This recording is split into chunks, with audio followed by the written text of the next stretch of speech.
Welcome friends.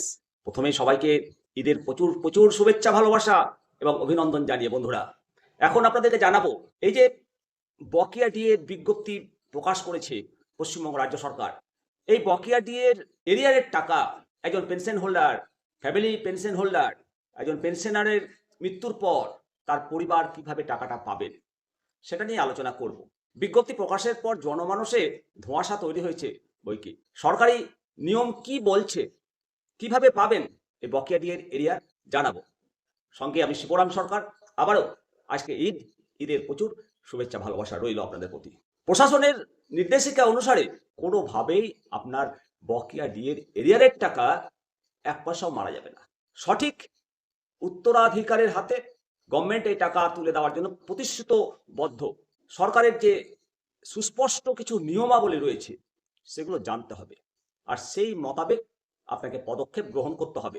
প্রাপ্য টাকা মূলত কাদের হাতে তুলে দেওয়া হবে সেটা নির্ভর করছে সংশ্লিষ্ট এমপ্লয়ি কর্মরত অবস্থায় থাকাকালীন, মানে কাদের হাতে টাকা তুলে দেওয়া হবে তার নথিপত্রের ওপরে। সরকার এই অধিকার নির্ধারণের জন্য দুটো মাপকাঠি তৈরি করেছে। প্রথম মাপকাঠি হলো এলটিএ, লাইফ টাইম এরিয়ার নমিনি। চাকরি থেকে অবসরের পর একজন ব্যক্তি তার এলটিএ আজীবন বকেয়া ফর্মে যাকে নমিনি হিসাবে নির্বাচন করে গেছেন উনি প্রথম দাবিদার হবেন। অনেক সময় মৃত ব্যক্তি একাধিক ব্যক্তির নাম নমিনি হিসাবে উল্লেখ করে থাকেন, তাদের প্রাপ্য টাকার অংশ নির্দিষ্ট করে দেন।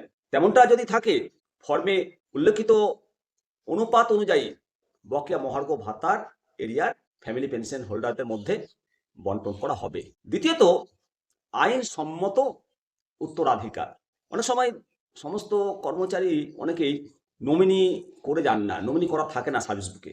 এমন যদি পরিস্থিতি তৈরি হয়, মৃত ব্যক্তির পাওনা টাকা পাওয়ার জন্য আইনসম্মত উত্তরাধিকার বা লিগাল এয়ার পাবেন। বিজ্ঞপ্তিতে বলা হয়েছে নমিনি উল্লেখ না থাকলেও আইনি উত্তরাধিকারীরা সম্পূর্ণ বকেয়া মহার্ঘ ভাতা বা ডিআর পাওয়ার আইনি অধিকার রাখেন। এটি পরিবারের সদস্যদের আর্থিক সুরক্ষার জন্য একটা সরকারের বড় পদক্ষেপ। তবে এই টাকা পাওয়ার প্রক্রিয়াটি দ্রুত সম্পন্ন করার জন্য আপনাকে কিছু কাজ করতে হবে, কিছু গুরুত্বপূর্ণ প্রশাসনিক স্টেপ অনুসরণ করতে হবে। প্রথম কাজ হলো আপনার যে পিপিও, মৃত ব্যক্তির যে পিপিও থেকে শুরু করে অন্যান্য সমস্ত সার্ভিস বুকের মূল ডকুমেন্টগুলো যত্ন সহকারে একত্রিত করে রাখুন। দ্বিতীয় যে কাজ হলো আপনার দপ্তরের সঙ্গে যোগাযোগ করুন। সমস্ত ডকুমেন্টস নিয়ে পেনশন ডিপার্টমেন্টে আপনাকে যেতে হবে এবং সেখানে দায়িত্বপ্রাপ্ত আধিকারিকের সঙ্গে নিজের দাবির সপক্ষে ডকুমেন্ট পেশ করতে হবে। এই সমস্ত নিয়মগুলো যদি মেনে চলেন খুব সহজেই মৃত ব্যক্তির আত্মীয় হিসাবে আপনি আপনার প্রাপ্য মহার্ঘ ভাতার এরিয়ার বুঝে নিতে পারবেন খুব সহজেই। ভালো থাকবেন, অবশ্যই মতামত জানাবেন। জয় হিন্দ, জয় ভারত, বন্দে মাতরম, ভারত মাতা কি জয়।